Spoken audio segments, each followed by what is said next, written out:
Eileen's pie, the pumpkin mousse pie.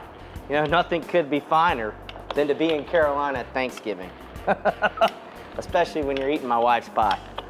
It's so easy to make too.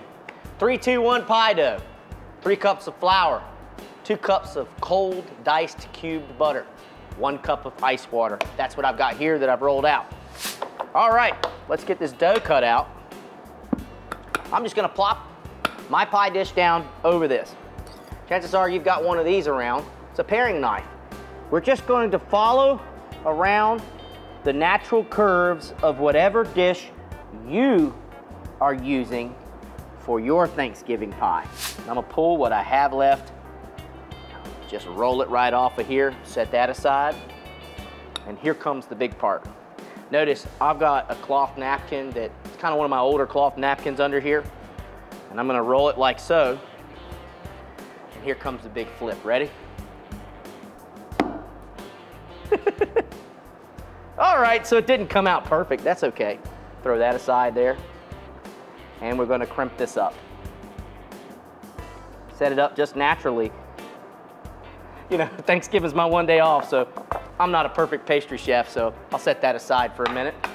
Now, what I've got here is some pre-made pudding.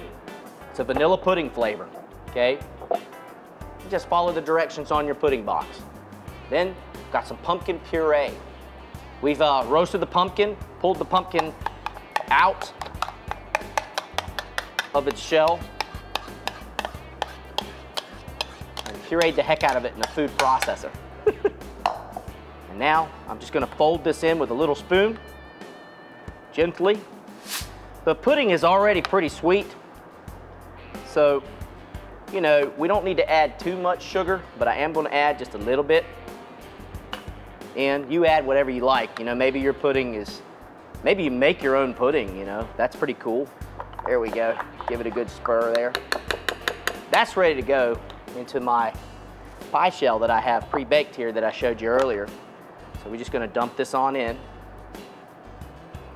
Pumpkin mousse pie. I got enough for 2 in this one. Then we're gonna spread this out like so.